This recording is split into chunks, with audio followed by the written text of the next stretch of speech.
Hello everyone, I hope you are doing well. अभी हम ये प्रॉब्लम 4 करने जा रहे हैं from chapter 5 of solid state physics by R K Puri. तो स्टेटमेंट देखते हैं और उसके सोल्यूशन की तरफ चलते हैं। रिक्वेस्टेड वीडियो है। तो the density of potassium is 860 kg/m3 हमें डेंसिटी गिवन है। And calculate the Fermi energy and compressibility of potassium at 0 kelvin. Additionally हमें एटॉमिक मास ऑफ पोटेशियम भी दिया गया है जो कि है 39.1 AMU। ठीक है, एटॉमिक मास यूनिट्स में हमें ये इसका एटॉमिक मास भी दिया गया है। तो डाटा लिखते हैं। डाटा में हमें डेंसिटी गिवन है विच इज़ डेंसिटी हमें गिवन है 860। ठीक है, 860 kg/m3। सो फर्मी एनर्जी हमने फाइंड आउट करनी है EF, और क्योंकि 0 केल्विन पे फाइंड आउट करनी है तो उसके लिए स्पेसिफिकली हम ये 0 का साइन भी लिखते होते हैं F के साथ। वो हम फाइंड आउट करना चाहते हैं और उसके साथ साथ कंप्रेसिबिलिटी और पोटेशियम को फाइंड आउट करना चाहते हैं। तो अगर आपने इसके ये जो बुक है इसके आर्टिकल्स को पढ़ा हुआ है तो इसके प्रॉब्लम्स शुरू होने से पहले कुछ एग्जांपल प्रॉब्लम्स भी हैं जिसमें उन्होंने डिराइव किया हुआ है formula for the bulk modulus of any metal. ठीक है, तो इन जनरल उन्होंने उसकी डेरिवेशन की हुई है। तो कंप्रेसिबिलिटी जो है, कंप्रेसिबिलिटी वो इक्वल होती है इन्वर्स ऑफ कंप्रेसिबिलिटी इक्वल होती है इन्वर्स ऑफ बल्क मॉड्यूलस। तो बल्क मॉड्यूलस को बीटा से रिप्रेजेंट करते होते हैं इस तरह से। तो where B is the bulk modulus, तो कंप्रेसिबिलिटी उसके इन्वर्स के इक्वल होती है। तो उसका आगे मैं फॉर्मूला बता दूंगी क्या है। कंप्रेसिबिलिटी को आप जिस मर्ज़ी सैम्पल से रिप्रेजेंट करना चाहें आपकी मर्ज़ी है, तो या फिर आप 1/बीटा ऐसे लिख के भी कर सकते हैं, where beta is the bulk modulus of the metal. So ये दोनों 0 केल्विन पे फाइंड आउट करने हैं। एटॉमिक मास हमें गिवन है जिसे हम मोलर मास के नेम से भी जानते हैं, that is given by 39.1 AMU। ठीक हो गया, या फिर ग्राम पर मोल आप इसको इस तरह से भी देख सकते हैं। सो ये हमें डाटा गिवन है। अब सोल्यूशन की तरफ चलते हैं। सोल्यूशन तो पहले का ही लिखा हुआ है। नाउ वी नो दैट सबसे पहले हम फर्मी एनर्जी को फाइंड आउट करते हैं और उसके लिए जो हमारे पास फॉर्मूला है that is EF0 that is equals to h²/2m 3π² n/v⁴। ठीक है, ये फॉर्मूला है। Now here m is the mass of electron. Okay, ये आपने कंफ्यूज नहीं होना।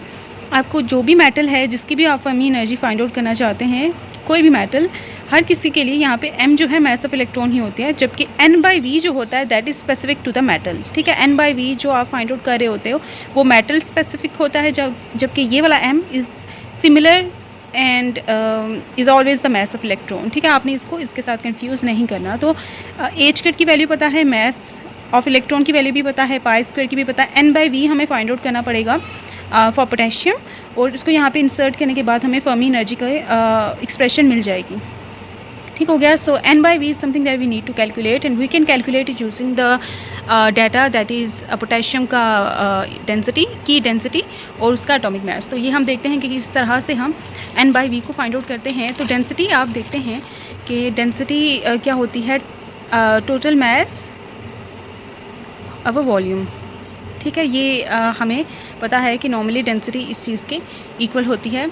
तो अभी अगर देखें तो हमें नहीं पता कि पोटेशियम का फॉर एग्जांपल जो क्रिस्टल सिस्टम है वो कैसा है। तो क्रिस्टल्स के लिए उसका यूनिट सेल, उसमें कोई नेट नंबर ऑफ़ एटम्स होंगे। ठीक है, तो let's say n number of atoms हैं उसमें। ठीक है, या n नंबर ऑफ़ इलेक्ट्रॉन्स हैं। करस्पॉन्डिंगली पोटेशियम की भी आटोम शेल में एक ही इलेक्ट्रॉन होता है। तो ये मोनोवेलेंट मेटल है। ये इससे पहले अगर आपने इसकी थ्योरी पढ़ी है तो उससे आपको इस चीज़ का अंदाज़ा होगा कि ये जो फार्मूलाज होते हैं ये सारे हम मोनोवेलेंट मेटल्स के लिए यूज़ करते हैं। तो यहाँ पे n जो है अगर नंबर ऑफ़ पोटेशियम एटम हैं और in 1 unit cell multiply by mass of each potassium. ठीक है, तो ये total mass of potassium atom in a single unit cell आपको दे देगा। ठीक है, divided by the volume of the unit cell, तो आपको डेंसिटी मिल जाती है। ठीक है, एक अब डेंसिटी एक ऐसी बाय डेफिनेशन चीज़ होती है जो आप स्मॉलर स्केल में फाइंड आउट करें या लार्जर स्केल में फाइंड आउट करें, आंसर आपका सेम आता है। तो डेंसिटी यहाँ पे जो आपको गिवन है 890 आपको पता है, तो हम इसको यूनिट सेल की डेंसिटी के साथ इक्वल करेंगे। ठीक है, उस चीज़ को यूज़ करते हुए कि density is a constant thing. तो अब यूनिट सेल का टोटल मास जो है, यूनिट सेल में कितने पोटेशियम एटम है, क्योंकि सारे के सारे पोटेशियम एटम ही होंगे ना, वो ज्योमेट्री क्या है यूनिट सेल की, वो आप मैटर नहीं कर रही, क्योंकि हम टोटल मास फाइंड आउट करना चाहते हैं। तो लेट्स से सारे पोटेशियम एटम्स है ना, तो कितने पोटेशियम एटम है, let's say n potassium atom है, उनको मल्टीप्लाई कर देंगे mass of each potassium atom, तो आपको total mass of potassium atom in a single unit cell मिल जाएगा। तो ये टोटल मैस हो गया ऊपर capital N by M, capital N into M और divided by the volume of the unit cell which is V। Now we need to know N by V, तो हम ये मैस ऑफ जो potassium है वो इधर डिवाइड कर देते हैं और N बाई V आ जाएगा। अब मैस ऑफ पोटेशियम एटम क्या है वो हमें देखना है। अब ये molar mass and mess is not a similar thing, okay, ये आपने जहन में रखना है। मोलर मैस और मैस जो है वो सेम नहीं होते। मोलर मैस ग्राम पर मोल में वो आप देख रहे होते हैं एंड वो बाय डेफिनेशन कुछ और चीज़ होती है। तो आपको उसका अगर मैस ऑफ 1 पोटेशियम एटम आप फाइंड आउट करना चाहते हैं तो आप के पास ये आप अगर मैं इस चीज़ को डिराइव करवाने के ज़रिए से देखूं तो जब आप नंबर ऑफ़ मोल्स आपको पता है कि इक्वल होते हैं मैस और मोलर मैस के, और जब नंबर ऑफ़ मोल्स को आप अवोगाड्रोस नंबर से मल्टीप्लाई करते हैं तो आपको नंबर ऑफ़ एटम्स पता चलते हैं। दोनों तरफ आप मल्टीप्लाई करेंगे, ठीक है, तो नंबर ऑफ़ एटम्स पता चल जाते हैं। अगर आप चाहते हैं नंबर ऑफ़ एटम 1 हो, ठीक है, पोटेशियम एक पोटेशियम एटम का आप मैस निकालना चाहते हैं तो आप ये नंबर ऑफ़ एटम को इक्वल टू 1 पुट करेंगे, ठीक है। ये mass over molar mass into Na, ये वाली साइड हम लेके आगे चलते हैं। तो अगर नंबर ऑफ़ एटम 1 है तो मैस क्या होगा, ये वाला M हम फाइंड आउट कर लेते हैं, तो मोलर मैस उधर मल्टीप्लाई हो जाएगा और अवोगाड्रोस नंबर यहाँ पे डिवाइड हो जाएंगे। तो आपको मोलर मैस और अवोगाड्रोस नंबर की फॉर्म में मैस ऑफ सिंगल एटम पता चल जाता है। तो अगर आप mass of 1 atom find out करना चाहते हैं तो उस एटम का मोलर मैस आप डिवाइड कर देते होते हैं अवोगाड्रोस नंबर से। It is true for every kind of element that you are encountering. तो आप मैस ऑफ सिंगल एटम अगर फाइंड आउट करना चाहते हैं तो मोलर मैस से आप डिवाइड कर देते होते हैं अवोगाड्रोस नंबर को। तो दैट्स सेम ऑलवेज। तो ये मैंने बस डिराइव करने के सेंस में कि कभी कभी आप भूल जाते हैं तो आप इस तरह से डिराइव कर सकते हैं। तो यहाँ पे M की जगह आप ये वाली चीज़ पुट करेंगे which is molar mass divided by Avogadro's number. तो मोलर मैस ये डिवाइडेड बाय अवोगाड्रोस नंबर है जो ऊपर छलांग मार के चला जाएगा यहाँ पे, ठीक है, बाय का बाय ऊपर चला जाता है ना, ठीक हो गया।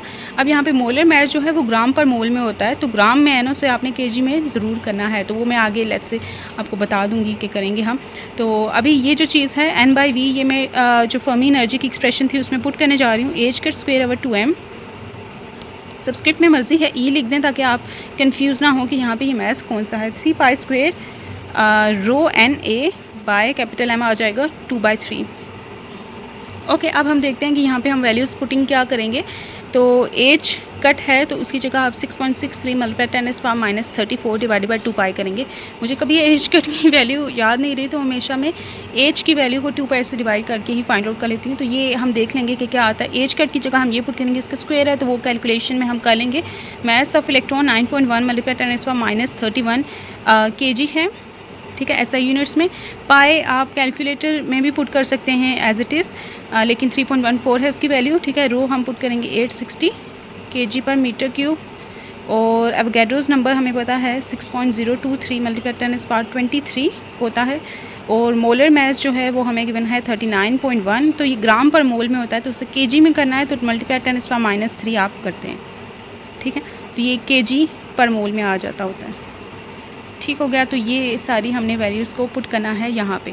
तो पुटिंग करते हैं, और पुटिंग करने के बाद जो हमारे पास आंसर आता है, क्योंकि ये मैंने कैलकुलेशन की हुई है, तो हमारे पास आंसर आता है 3.278 मल्टीप्लाई 10⁻⁻19 जाउल, ठीक है। तो ये आपके पास जाउल में रिज़ल्ट आएगा, जिसे हम डिवाइड करेंगे चार्ज ऑफ इलेक्ट्रॉन से to get this value in electron volts.